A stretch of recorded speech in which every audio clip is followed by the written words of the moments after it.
Let me begin, though, with the news of this day. Yes. A plane shot down over eastern Ukraine. What questions would you be asking at this moment? Well, the questions I'd be asking is, number one, who could have shot it down? Who had the equipment? It's obviously an anti-aircraft missile. Who could have had the expertise to do that?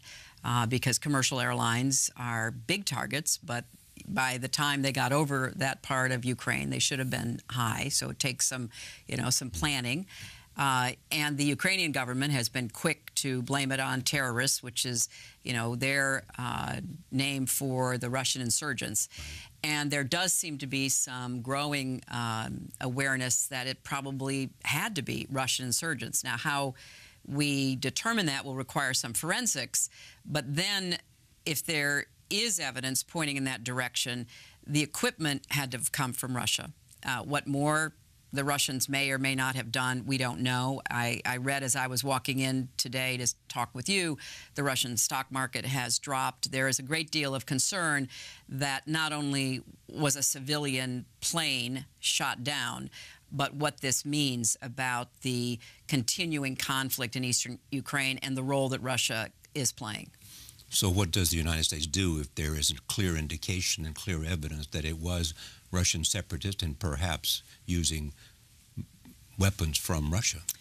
I think that the first question is, what does Europe do? Right. I think the United States has been very clear in both its criticism of Russia and Putin, its support for Poroshenko and the new Ukrainian government, and there has just been a new round of sanctions that President Obama himself has announced. As you know, the Europeans have tried to figure out the best way forward. I was recently in Europe. A lot of questions about whether or not Russia was really the aggressor, whether or not Putin was really dangerous, how could that be evaluated? From my perspective, and I have the benefit of not being in the government, if there is evidence linking Russia to this, that should inspire the Europeans to do much more on three counts. One, toughen their own sanctions, make it very clear there has to be a price to pay. Number two, immediately accelerate efforts and announce they are doing so to find alternatives to Gazprom. Russia has not diversified its economy. It is still largely dependent upon natural resources, principally gas and oil.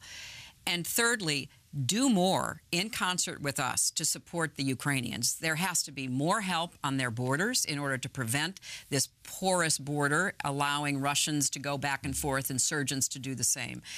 Do more to help their military obtain better equipment, better training. The Ukrainian military under Poroshenko has been much more focused and more successful, but nobody kids themselves. If Russia really keeps weighing in on behalf of the insurgents, there's a lot more that needs to be done. And to put Putin on notice that he has gone too far and we are not going to stand idly by.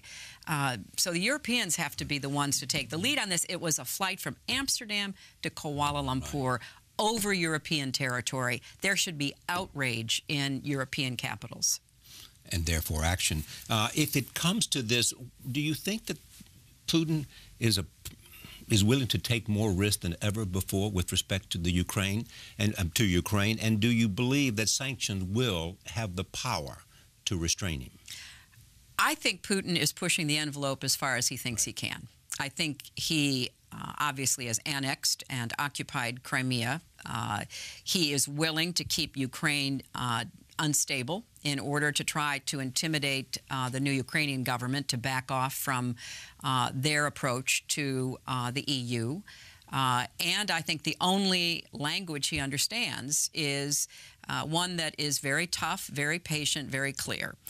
The sanctions are an important piece of that. And there is evidence that they are having an effect, but sanctions alone will not necessarily restrain him or change his calculus. That's why I would like to see the Europeans do what I urge them to do, and I write about in the book going back to March 2009, come up with an alternative energy strategy that does not leave you to the mercy of Putin and Gazprom. And they've made some steps, but not nearly enough in my estimation.